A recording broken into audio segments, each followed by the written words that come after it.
Welcome back to the Global Mega Builds. Today, we bring you the latest on-site construction progress from one of the most ambitious stadium projects in the world. Multiple work zones are active, structural systems are advancing, and key installations are moving closer to their next milestones. Let's get straight into the most important updates from around the site. A key development is visible in the preparation of a new compression ring column.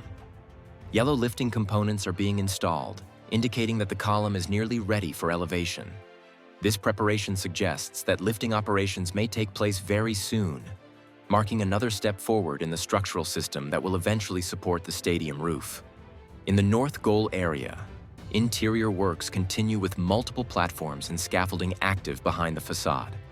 A structural support related to bracket systems was lifted into position but later lowered back to the ground, indicating the start of installation with further adjustments required before final placement.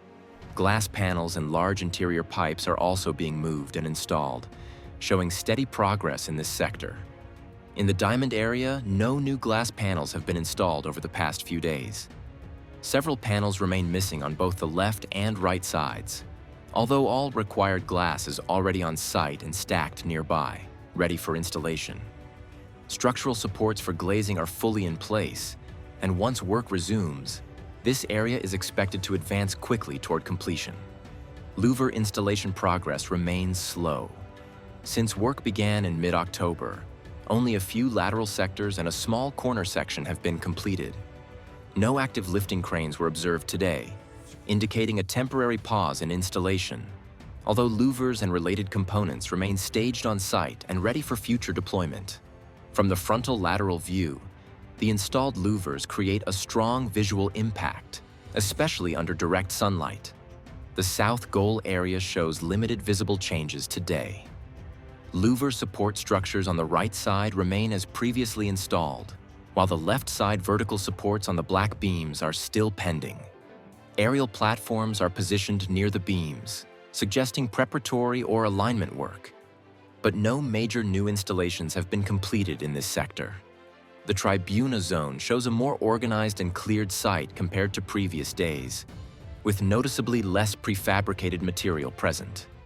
Escalator installations have progressed, as handrails are fully installed on the lower units and technical works appear complete. The parking entrance area continues to advance structurally, with reinforcement steel installed and formwork panels prepared for concrete works. This follows the removal of the previous wall to widen the access point, creating a larger and more functional entrance that is now close to final leveling and finishing. Overall, construction activity at Spotify Camp Nou continues steadily across the stadium. Facade glazing is expanding, interior works remain active, structural preparations for the compression ring are advancing, and louver installation, while slow, is clearly staged for future acceleration. If you enjoyed this construction update, don't forget to like the video and subscribe to the channel for daily progress and detailed site reports. Your support helps the channel grow, and we'll see you again very soon with the next update.